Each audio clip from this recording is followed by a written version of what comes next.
Ang message ko po ngayong umagang ito ay dedicated sa mga young people. Meron pang dedication. Okay. Of course, sa bawat isa po. Pero particularly sa mga young people po ng church natin, ang Lord's Way po ay siguro nasa 3/4 or 2/3 mga young people. Napakarami po ng mga kabataan. Kaya especially dedicated sa inyo. Pero ito po ay para sa lahat ng bagay. Para sa lahat ng isa sa atin. Paki-click nga yung unang slide ko. What are you following sa internet? Ano ang sinusundan nyo? Ano ang pinanunood nyo? Ano ang pinakikinggan nyo sa internet? Or are you following something in the internet? No, ano ang effect nito sa inyo? Inilalapit ba kayo nito kay Kristo? Minomotivate ba niya kayo na gumawa ng mabuti o mag-isip ng masama? Or are you being followed by others? Meron ba kayong mga tagasunod sa internet? Anong pinopost nyo? Nakakatulong ba o nakakasira? Ang mga Kristiyano po ay dapat hindi tayo gullible. Ano po ba ang ibig sabihin ng Christians? Okay, yun yung title yun. Kaya nga pinaano ko. Christians are not to be gullible. Ibig sabihin, dapat ang mga Kristiyano ay hindi pinaniniwalaan ng lahat ng kanilang naririnig. Ang lahat ng kanilang nakikita, hindi sila dapat madaling masway, madaling maniwala. Now, ako po bilang pastor ninyo, I have the responsibility to remind everyone. Maging aware tayo sa ating responsibility sa mga naririnig natin, sa mga pinanonood natin, to discern them. We should not be gullible. Huwag tayong madaling maniwala sa mga nakikita natin, pinanunood natin. Dapat tayong maging aware kasi I just heard this from a podcast and I'm listening. Dati po, ang mga apps ay iniimbento yan para tulungan tayo sa ating everyday lives. At nakakatulong naman yung mga application na yan. Yung pong mga gumagamit ng Waze, yung mga may sasakyan dito, like me, I'm using Waze. Yan po ay inimbento yan para doon sa mga madaling maligaw tulad ko. Okay? Pag nagda-drive, hindi ko kabisado yung lugar, yung Waze app yan na inimbento po ng isang Jew na binenta sa Google. Ay inimbento yan to help travelers. No? Meron pang mga apps, okay? Yung pong ng iba na workout apps. I'm using also a workout app, no? Nakakatulong naman yan kung paano ka mag-exercise according to your age. And dati, ganyan po ang dahilan kung bakit nag-iimbento ng apps para makatulong sa ating daily lives. Pero lately, kung mapapansin nyo, ang dami ng mga apps, applications, no? Na pwede mong i-download sa iyong gadget at napansin po nila, ang mga apps natin ngayon ay hindi na para makatulong, kundi para bumenta. In fact, ang marami raw pong apps ngayon ay iniimbento para tayo ay matali sa ating mga gadgets. Now, kung mahilig kayo sa mga gadgets, medyo ako, minsan pag kailangan ko bumibili ako, pag kaya kong bilhin. Pero ang mga apps po ngayon, ang mga gadget ngayon ay iniimbento para talagang tayo ay mag-glue, madikit, para lagi nating hinahawakan. Napansin nyo ngayon, yung pong mga gadget ngayon, maraming mga apps dyan that will enslave you if you will not take care. Lagi niyong tinitingnan yan. No? I was thinking of buying a new Apple Watch because parang kulang pa yung mga relo ko. Okay? At nung malaman ko na, alam ba ninyo, if you're using any app, those people, some people knows where you are. Alam nila kung nasaan kayo, anong ginagawa nyo, anong hilig nyo, anong lagi nyong pinapanood. And those gadgets are sold so that you could be glued to them. Nung marinig ko po ito, I need to talk to you. I need to talk to myself. I need to be careful. Okay? Kasi nga po, dati, they're inventing apps for us to use, to help us in our daily lives. But now, they're inventing apps and they are selling gadgets so that we may be enslaved by our own gadgets. Napansin nyo, ilang beses po ninyong hinahawakan ng cellphone ninyo. Pag nakalimutan nyo ang cellphone nyo ngayon, parang napapraning kayo, di ba? Saan ang cellphone ko? Bakit wala akong cellphone? Kahit na nandyan na kayo, nandun na kayo sa nakakalahati na yung biyahe niyo, uwi kayo kasi mapapraning kayong wala kayong cellphone. Why is that? Because you are glued. You are enslaved by that gadget. So ang nagiging resulta po, yun nga, nagiging ano tayo. Now, isa pong naimbento ngayon is AI technology.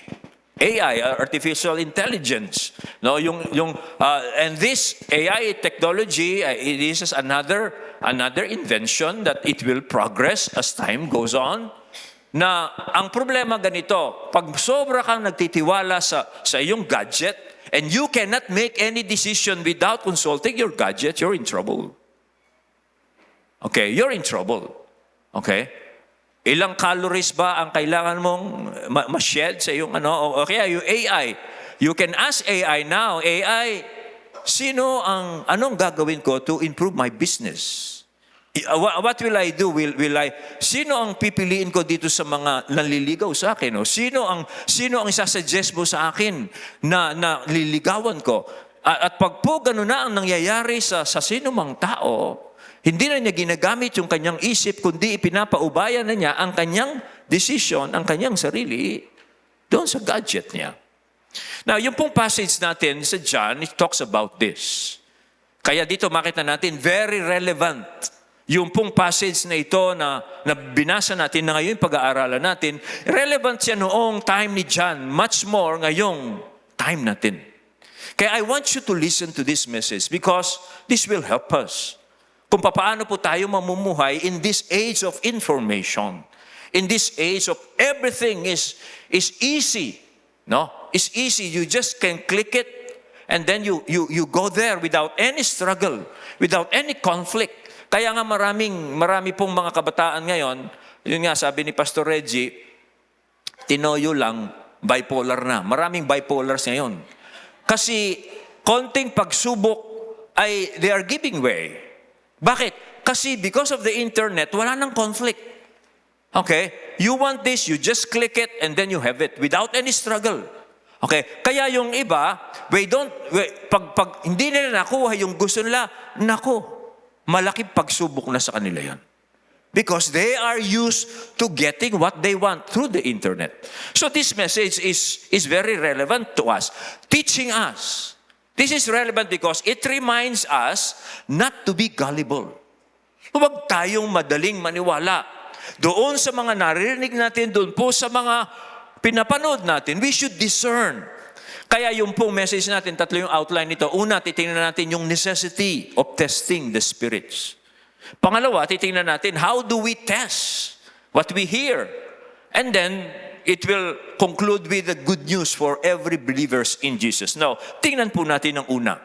Una, ang warning and teaching, reminder sa atin ni John, we need to test the spirits. Ano po ba ang tinutukoy niyang spirits there na dapat nating subukin? Okay. Nung panahon po ni John, ay ang mga spirits na tinutukoy niya ay yung mga nagkiklaim that they are speaking a message inspired by God. Yun po ang tinutukoy niyang mga spirits. Okay? Those who are claiming that they are speaking words inspired by God. Yun ang gusto niyang i-test natin. Kasi, sabi niya, not everyone who claims to speak under the inspiration of God are from God.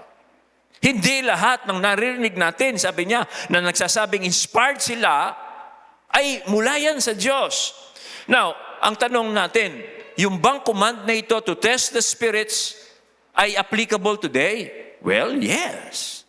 Kasi in a general sense, the word prophecy, na kung saan yun, doon po nakuha yung salang inspired speech, yung prophecy in a general sense, it talks about inspired speech, seeking to be believed, seeking to be followed, seeking to motivate. That is prophecy. General sense sa Bible.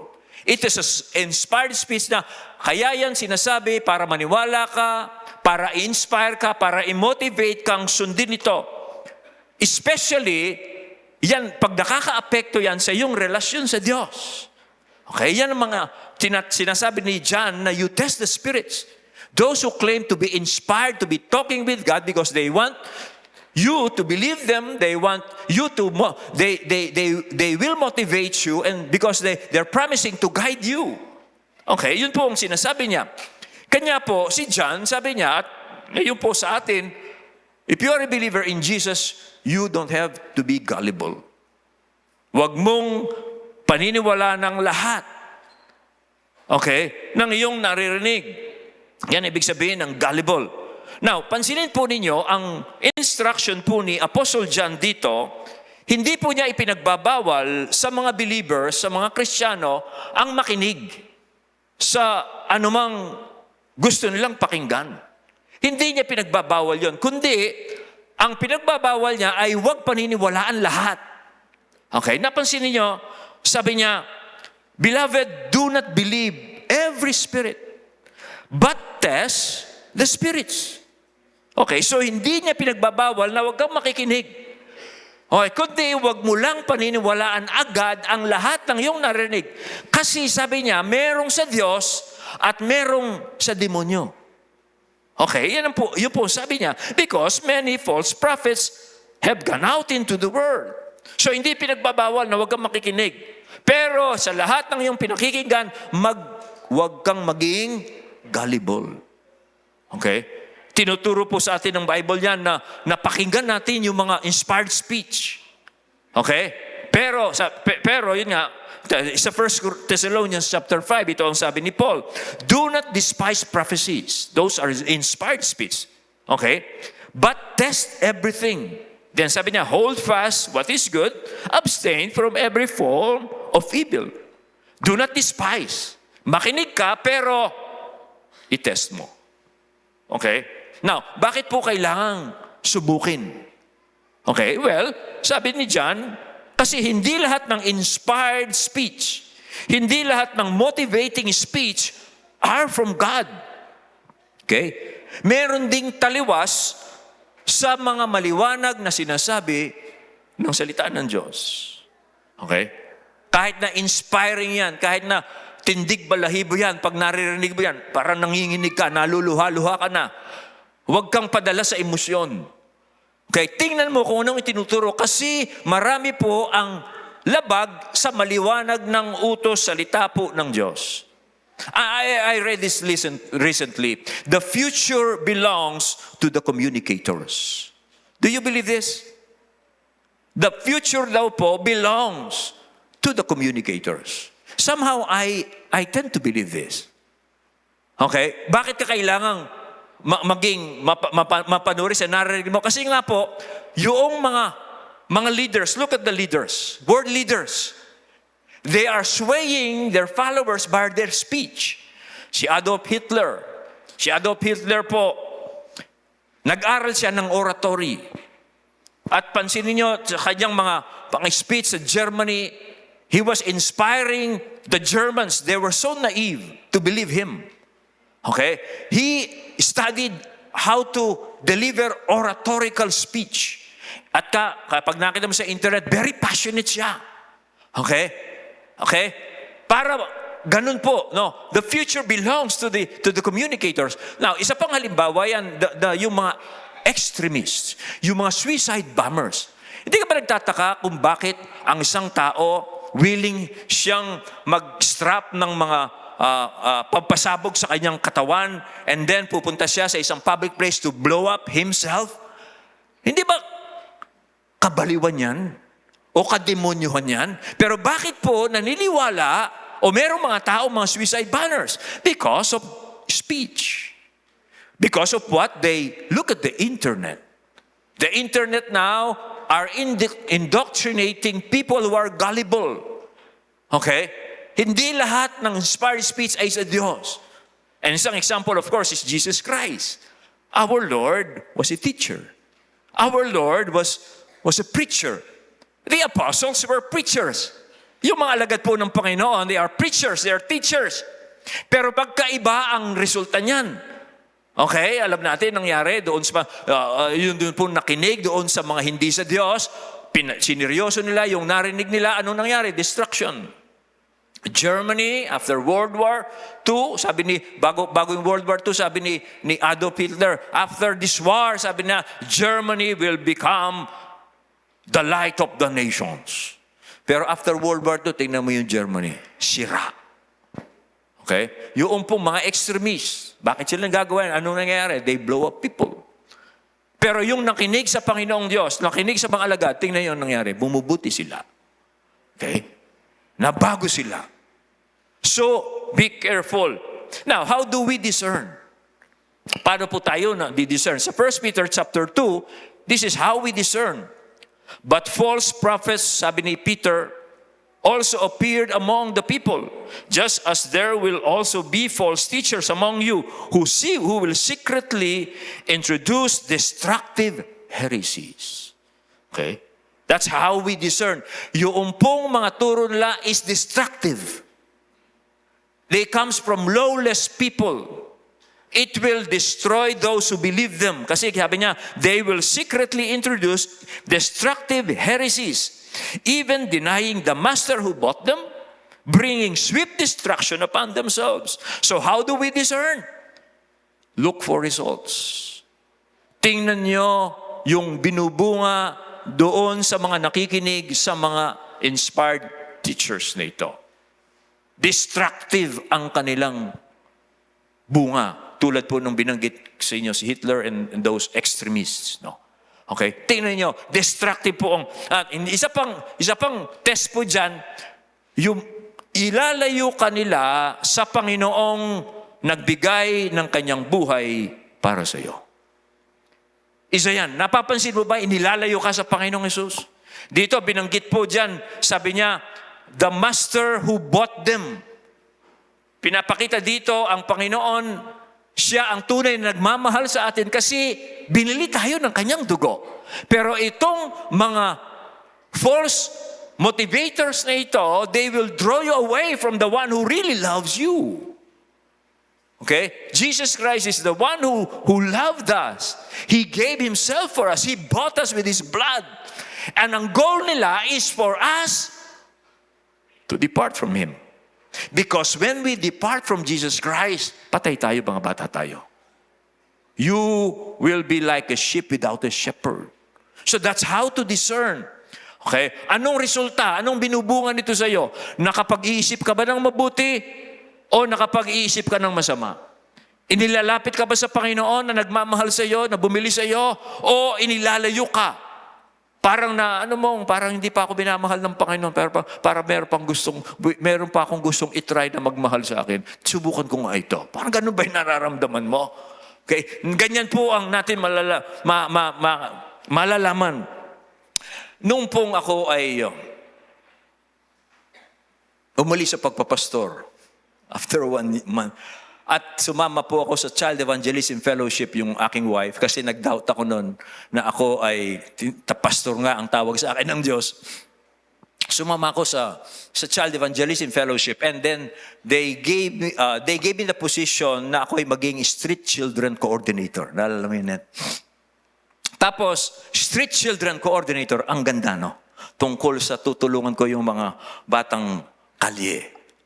Ngayon, that is social work ng CEF noon.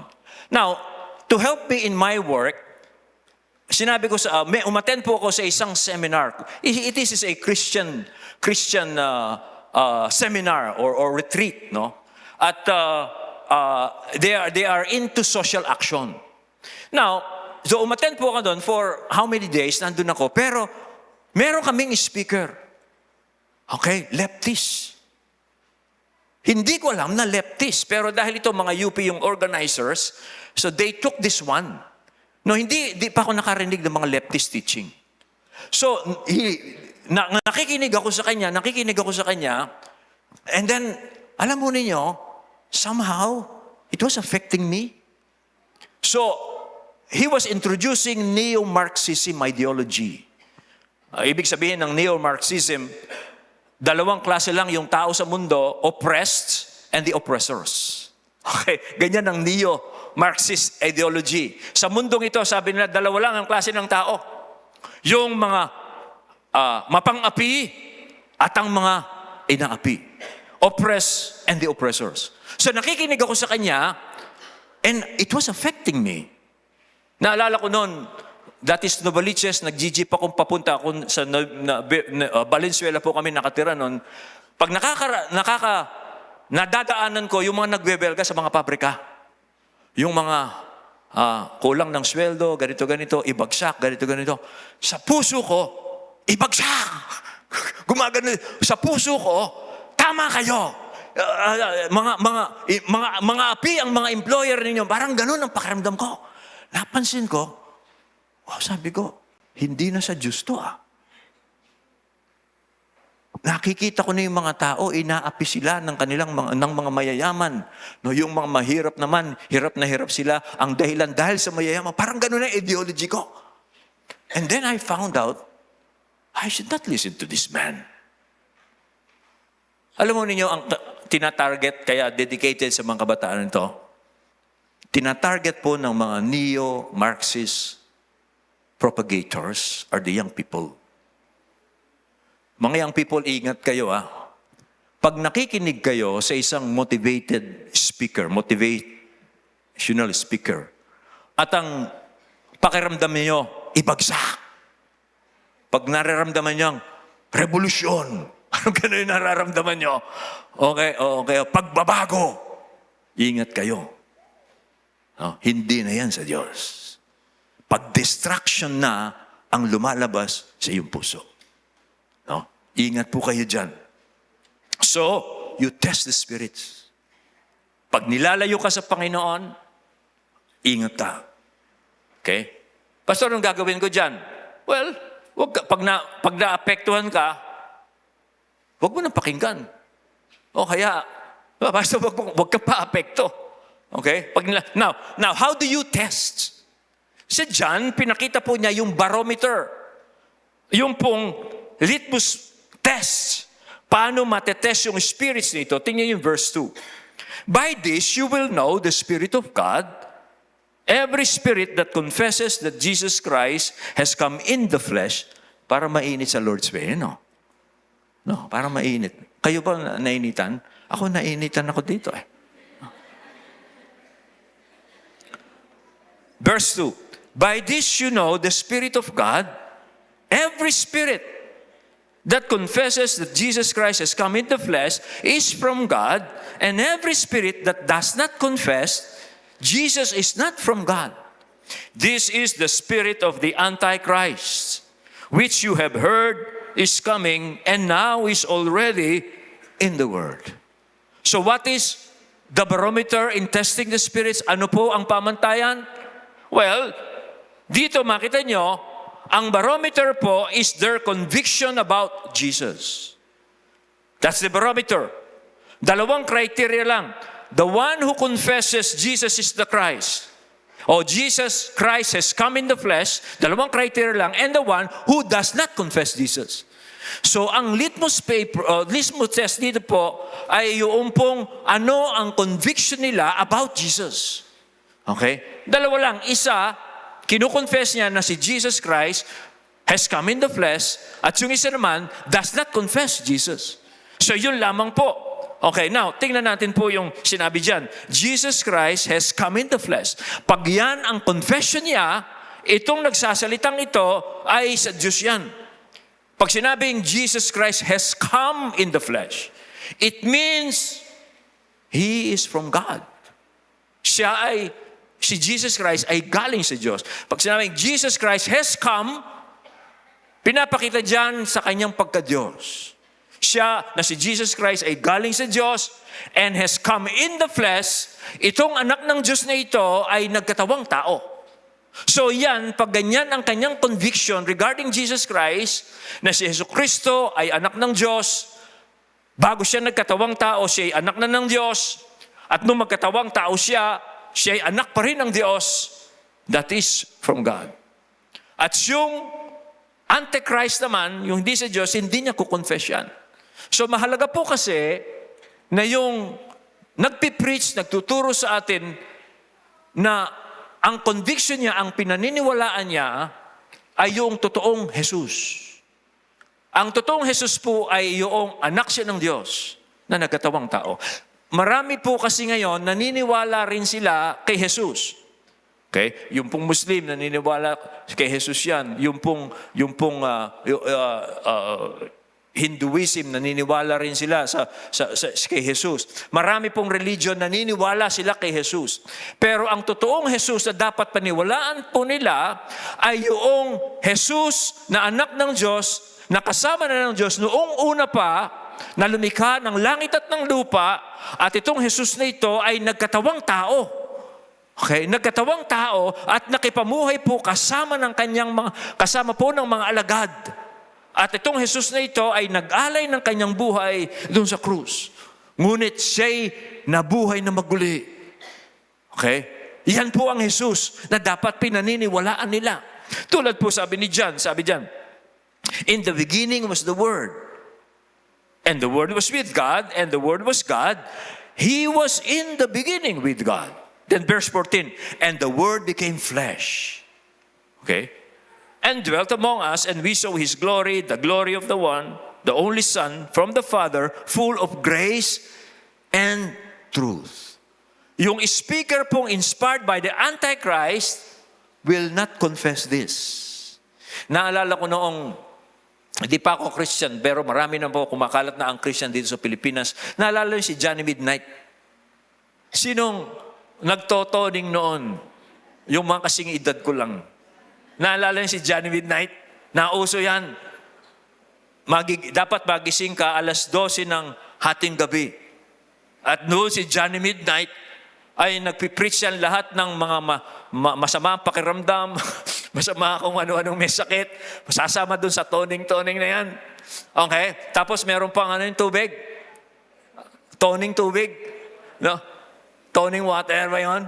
Tapos pag sabi ni Johnny Midnight, okay, sabi niya, inumin nyo na natin ng tubig. Iinumin tubig. Tapos kakanta ng, bulaklak, kay ganda ng bulaklak. Tapos pag ininom mo naman yon, masarap ang pakiramdam mo. Hindi ba? Sumasarap ang pakiramdam mo. Tapos, nilagay sa TV si Johnny Midnight with one pastor. Kasi marami ng follower eh. Oh. Marami ng follower si Johnny Midnight dahil sa toning-toning. Marami kasi ang nagkiklaim na gumagaling sila. Kasi gumaganda yung pakiramdam nila. Tinanong nung pastor, si Johnny Midnight, sabi niya, do you believe that Jesus Christ has come in the flesh? Sabi pala nung announcer. Tapos alam nyo ang sabi ni Johnny Midnight, tanong mo si pastor, di ko alam ang sagot yan. Kaya pala ang nangyayari, pag iniinom mo yung toning water, lahat ng demonyo sa paligid mo umaalis pansamantala. Kaya ka nakakaramdam ng ginhawa. So the test is, do they believe the true Jesus? Kasi nga po, hindi lahat ng naniniwala kay Jesus ay yung ipinangangaral ng mga alagad. Ang true Jesus is the one who came from the beginning and He became flesh. And He died for our sins. And He rose again on the third day. That is the true Jesus. And yung inspired speaker po, hindi nila i-confess yung true Jesus na yan. Yan ang sabi ni John. Bakit? For two reasons. Una, hindi nila i-confess yung true Jesus kasi to acknowledge this true Jesus is to acknowledge their defeat. Hindi nila i-confess kasi para lang inaamin na talo na sila sa labanan. Okay? Kasi po, ang dahilan kung bakit nagkatawang tao ang anak ng Diyos, ang ating Panginoon Kristo, ay para sirain ang mga gawa ng dyablo. Kaya hindi nila i-confess si Jesus. To confess Jesus is to confess their defeat. Because they know that Jesus came to destroy the works of the devil.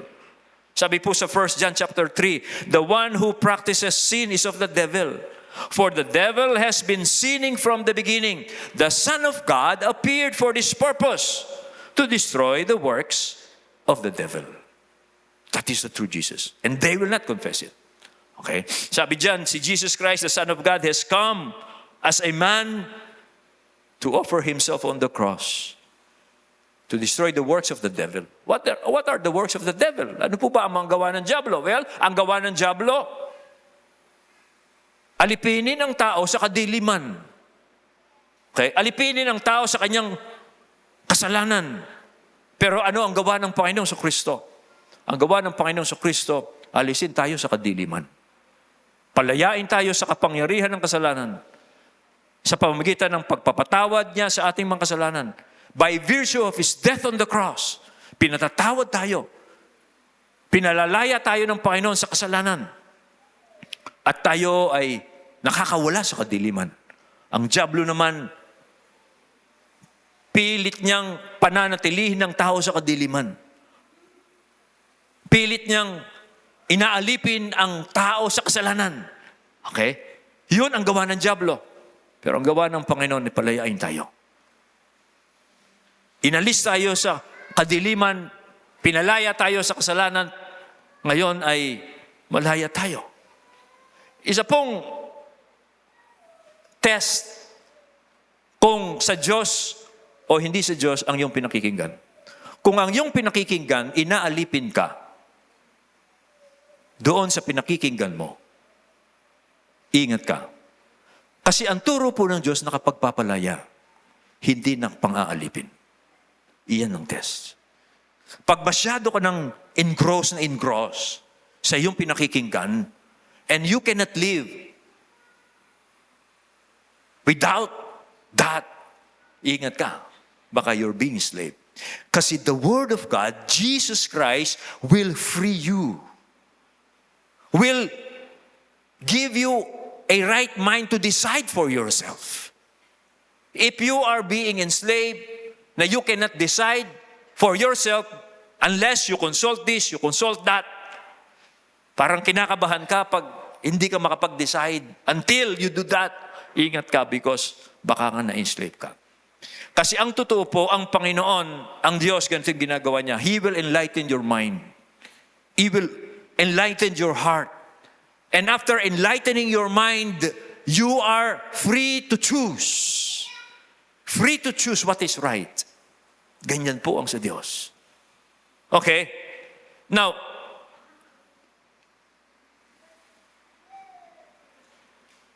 okay, sandali.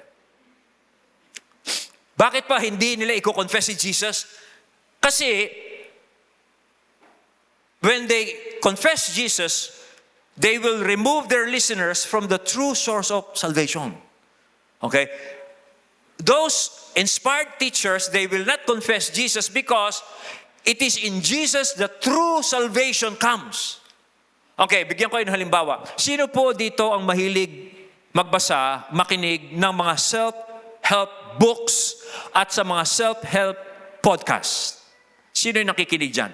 Okay? Now, halimbawa, how to be successful in your career. Okay, mga how-to self-help books o self-help podcast. Think and Grow Rich. You Can Heal Your Life. Mga books, podcast. The Magic of Thinking Big. How to Stop Worrying and Start Living. Meron pa akong nakita, Selfie to Success. Okay? Selfie to Success. Okay, now, are you fond of these self-help books? Now, I'm not trying to prevent you from listening or reading self-help books. Pero, pag ang mga self-help books, self-help podcast, does not direct you to Jesus Christ as the source of your strength, ingat ka. Because self-help books, self-help podcasts do not help us unless they show us to Jesus Christ. They point us to Jesus, who is the source. Meron pa nga akong one time I was listening, kasi po pag nag-garden ako, nakikinig ako sa mga podcast. No? Nandyan lagi yung earpods na binigay sa akin ni Grace. So while gardening, ako po ay nakikinig sa mga podcast. Natapos na yung Christian podcast. Tapos yung algorithm. Alam mo yung algorithm? Yung susunod dahil mahilig kang nakikinig doon. So yung pong pag hindi mo kinontrol yung cellphone mo, bibigyan ka pa ng podcast na related to that topic na iyong pinakikinggan. So dahil wala na akong time para i-change ko na yung cellphone ko kasi nga naka-gloves ako. So I just allowed my cellphone, okay, to dictate kung sino yung next speaker. Now the next speaker was talking about getting rid of guilt. So yun. So I was interested to listen. Hindi ko alam kung Christian siya o hindi. So I was listening to this guy. Getting rid of guilt, sabi niya, ganito, hindi naman ikaw may kasalanan. Kung matagal na yun, wag mo nang alalahanin yan. Sabi niya, and then learn to forgive yourself, and then do ganyan, and then. Tapos, napansin ko, he was talking about guilt, he was talking about forgiveness, but he was not talking about Jesus. Hindi ko narinig ang pangalan ni Jesus doon sa kanyang sinasabi, and he was all talking about psychology. Doon ko na-realize that this guy is not a Christian. He was teaching psychology. Okay? Kasi, bakit psychology? It's about you. It's about your power. It's about, you can do it. Parang ganon. Okay? Kasi ang tunay na source po ng forgiveness, ng guilt, ng power, saan galing yan? Sa Panginoon lang. Kaya self-help books, self-help broadcast will not help really if they do not point you to Jesus. Because the true source of power is Jesus. And without Jesus, a person is enslaved by sin. Kaya ang mangyayari dyan, you will just be frustrated. Listening to them, you will be frustrated. Kasi hindi mo naman magagawa ang kanilang sinasabi. Okay? Do you understand what I'm talking about? Kanya, you end up frustrated. Okay? Their teaching is about the power is within you. Yan ang teaching nila. The power is within you. Look at yourself. Look within. The power comes from you. By the way, alam nyo, ganyan ang Hinduism. Pag nakakarinig kayo ng teaching, the power is in you, you can do it. Okay? Look within. That is Hinduism. New Age ang tawag ganyan yan, pero is Hinduism. And that temptation is as old as the devil, Genesis 3. Ang goal po nila is to take us away from our trust in God and to trust in ourselves. But alam naman natin, when we trust ourselves, we are not under God's blessing. Okay? It is as old, pag po ganyan ang turo, magtiwala ka sa sarili mo, tandaan nyo, yan po ang temptation ni Satan noon pa. Basahin ko sa inyo. But the serpent said to the woman, ito ang gusto ng mga antichrist, ito ang gusto ng diablo noon pa. You will not surely die, for God knows that when you eat of it, your eyes will be open and you will be like God, knowing good and evil. Yun ang temptation, doon pa yan. Okay? And if you're listening to this, my brothers and sisters, I love you. And Jesus Christ loves you. If you're listening to podcasts, reading books, telling you that you can do it, look for the power within, ingat ka. And they are not mentioning Jesus Christ, that's from the devil.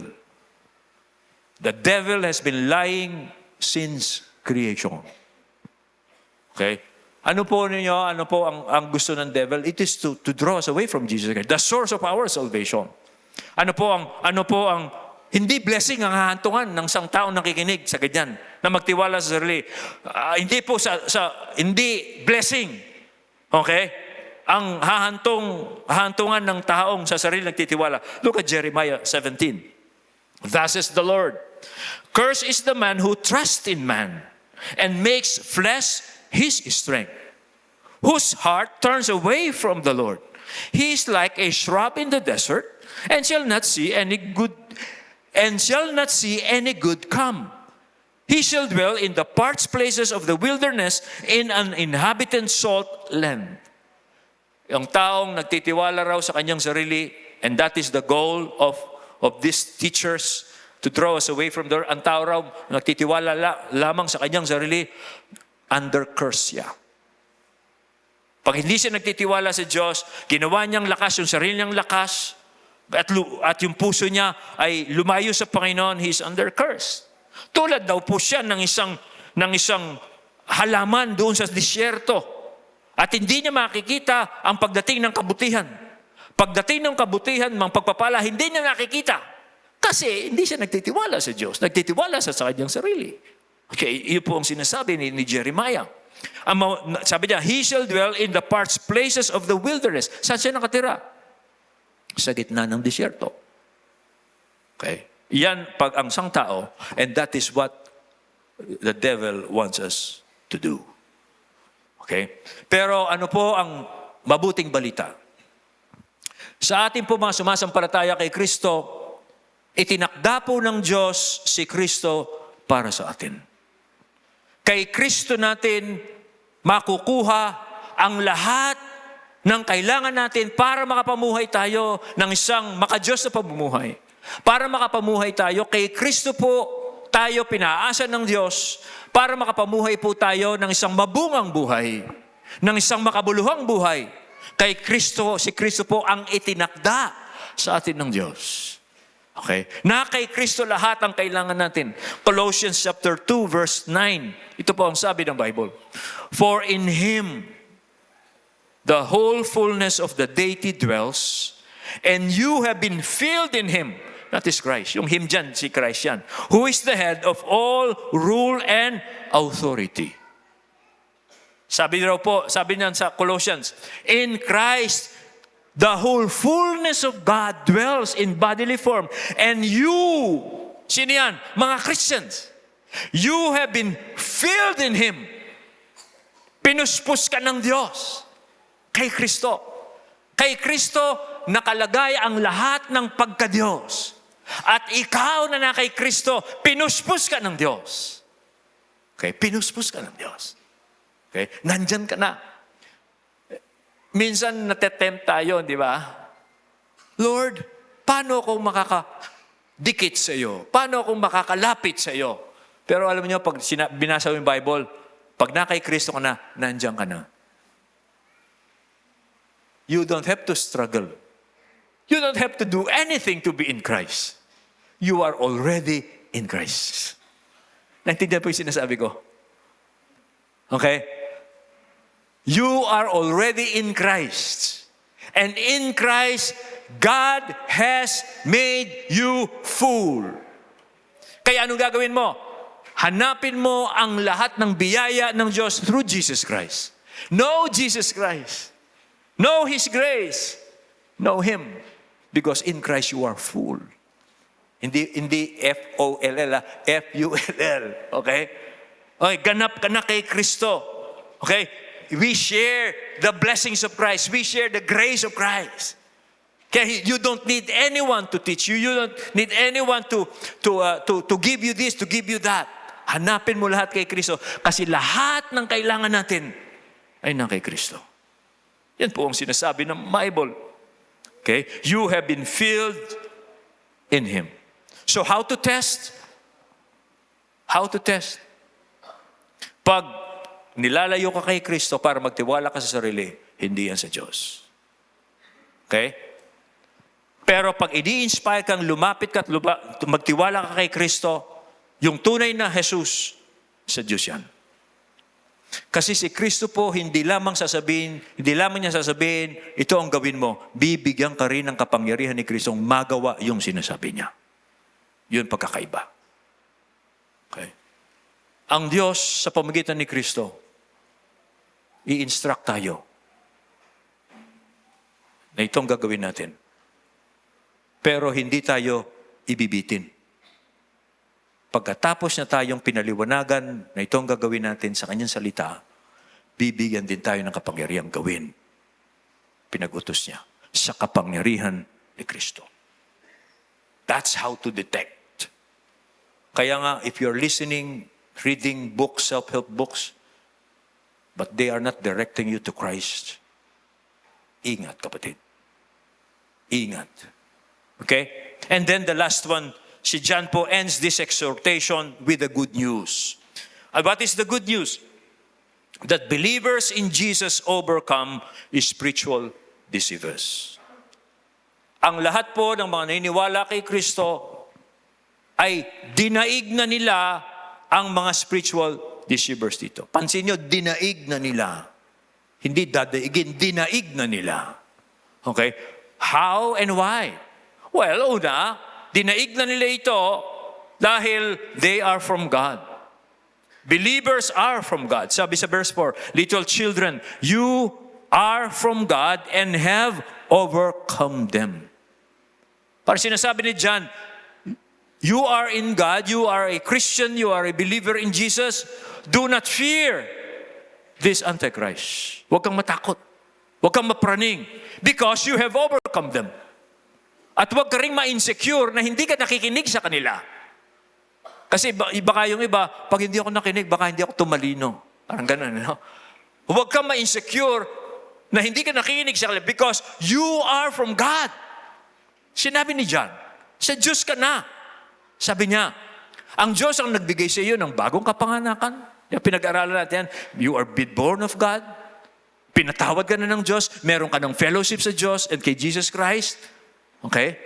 At sinelyuhan ka pa ng Diyos ng kanyang banal na spirito. At ikaw ngayon ay anak ng Diyos. You are from God. That's why you have overcome them. Now, pansinin niyo ang sinabi diyan, you have overcome them. Hindi niya sinabing, you will overcome them. You have overcome them. Tinalo mo na sila. Dahil sa Diyos ka na, tinalo mo na sila. Okay? Ang ibig sabihin niyan, you stop listening to them. Nung maborn again ka na, alam mo na kung ano ang sa Diyos, kung ano sa diablo, and because you know now that they are not from God, you stop listening to them. Hindi ka na nakikinig sa kanila. Okay? Kasi sabi sa verse 5, for they are from the world. Therefore, they speak from the world and the world listens to them. Pero ikaw, you stop listening to them. You discern that they are from the world. They speak from the point of view of the world. And you stop listening to them. You have overcome them because you are from God. Yun po ang sabi niya. Tapos sabi sa verse 6, we are from God. Ibig sabihin, itong mga alagad na ito, itong mga apostles na ito, yung sinabi niyang, we are from God. Kaming mga alagad ni Kristo, kaming mga apostoles, ay sa Diyos. Sabi niya, whoever knows God listens to us. Whoever is not from God does not listen to us. By this we know the spirit of truth and the spirit of error. So paano po nating malalaman sa Diyos tayo? Nakikinig tayo sa mga aral ng mga apostoles. Hindi tayo, o wala tayong ibang source ng ating paniniwala, kundi yung mga aral ng mga apostoles. Pansinin niyo, we are from God. Hindi po nag-iisa si John. We are from God. Tinutukoy niya yung mga apostoles na pinili ng Panginoong Kristo, na nakasama ng Panginoong Kristo, na nahayag ang kaluwalhatian ng Panginoong Kristo bilang anak ng Diyos, bilang tagapagligtas. Sila ang mga hinirang Diyos. Kaya sinabi ni John, we are from God. Galing kami sa Diyos. Nakita namin ang kaluwalhatian ni Kristo. Sabi niya, kaya ang sino mang nakikinig sa amin ay sa Diyos. Tayo, paano natin nalalaman sa Diyos tayo? Nakikinig tayo sa mga aral ng mga pinili ni Kristo. Ngayon, baka maaari po yung iba sa inyo, hindi ko po alam, my mind is working. Baka po nagbabasa kayo ng ibang mga nabili nyo sa National Bookstore o kaya nabili nyo doon sa mga book sale, yung book sale, yung mga iba-ibang mga titles na, yung mga galing ka sa ganito, yung ni-explain nila paano nagsimula ang earth, o saan nagsimula ang tao, baka po nagbabasa kayo ng ganyan. Pag po yan, hindi yan kaparehas ng mga itinuturo ng mga alagad ng Panginoon Kristo, hindi po yan sa Diyos. Sa diablo po yan. Okay? Sa diablo po yan. Now, so we overcome them. Okay? Pangalawa, we overcome them because the Holy Spirit is in the believer. Okay? Meron pa ako ilang minutes. Okay? Sabi po niya, little children, you are from God and have overcome them. For he who is in you is greater than he who is in the world. Praise God for this. Alam mo ninyo, in every age has its own false spirits. Pero thank God, in every age, the Holy Spirit is there with God's people to help them discern spiritual powers. And the Holy Spirit is with us, so we will not be deluded by these false spirits. No? Why? Because sabi na, greater is He who is in you than he who is in the world. Sino ang in the world? Satan and demonic spirits. Influencing people to believe lies. But Christians have the Holy Spirit. And the Holy Spirit who is in us is greater than he who is in the world. Pag sinabi pong the Spirit of God, that is the Spirit of Christ. The Spirit of Christ is in us. And Christ has overcome the devil. So the devil cannot trick us. Because the devil has been defeated by Christ. And the Spirit of Christ is in us. We can overcome the devil. Alam mo ba ninyo, Satan cannot touch you. Kaya huwag kang matatakot. Baga pinag-uusapan natin ito. Satan cannot touch you if you are a believer in Jesus. Okay? Because you are Christ, Satan cannot touch you. The whole world lies at the hands of the devil, but Christians are at the hands of God. Satan cannot touch us. Babasahin ko lang yung verse. We know that everyone who has been born of God does not keep on sinning. But he who has been born of God protects him. And the evil one does not touch him. Pansin nyo, does not touch him. The evil one does not touch him. Why? Because the Christian does not sin continually. Okay, at alam naman natin, ang diablo, inaalipin niya yung tao because of sin. At dahil tayo pinalaya na sa kapangyarihan ng kasalanan, hindi na tayo maalipin ng diablo. So Satan cannot touch us. We know that we are from God and the whole world lies in the power of the evil one. Yan ang sabi niya. Dahil po na born again na tayo, hindi na tayo nagpapatuloy sa kasalanan. At dahil hindi na tayo nagpapatuloy sa kasalanan, ang diablo hindi na tayo matutuksong gumawa ng kasalanan. Kaya he cannot touch us. Okay? Hindi yan totoo sa mundo. Hindi yan totoo sa world. Why? Because the world is enslaved in darkness. The world is enslaved in sin. Kaya, yung sinasabi ni John dito, it's not true of non-Christians. By the way, kaya isang dahilan yan kung bakit kailangan nating mag-invite sa simbang gabi. Kasi yung friends natin, maring yung mamahal natin sa buhay, they are being deceived because they are committing sin. And Satan can easily manipulate them. Okay? Isa pong dahilan. Yan din ang dahilan kung bakit kailangan ng isang tao si Jesus. Kasi ang taong wala kay Kristo, alipin siya ng kadiliman, alipin siya ng kasalanan. Kaya kailangan ng tao si Jesus. Kailangan po. Now, to conclude this, mga kapatid, isang paraan po ng Diyos, o isang pinaka-special na paraan ng Diyos, para maging alerto tayo sa pagdidiscern po ng mga spirits, whether they are from God or they are from the evil one, isang paraan na tatangi ay yung we grow in grace and in the knowledge of Jesus Christ. Iyan po ang isang tangi. Let us grow in grace and in the knowledge of our Lord Jesus Christ. Nang sa ganon, we can be alerted by the influence of the evil one. Si Peter po, yan ang sinabi niya. Napansin ko sa mga epistles po, kasama sa pagtuturo po ng mga alagad, ay yung pong binabalaan nila yung mga Kristiyano against the influence, teaching ng false prophets. Halimbawa, si Peter ito sabi niya, "Therefore, beloved, knowing this beforehand, take care that you are not carried away by the error of lawless people and lose your own stability." So warning yan, no? Warning. And then sabi niya, "But grow in the grace and knowledge of our Lord and Savior Jesus Christ. To Him be the glory both now and the day of eternity. Amen."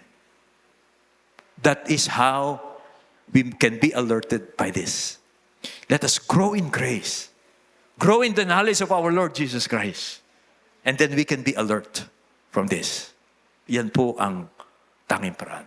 Sa bangko, yung mga tellers, kumain kami one time dito sa Inasal.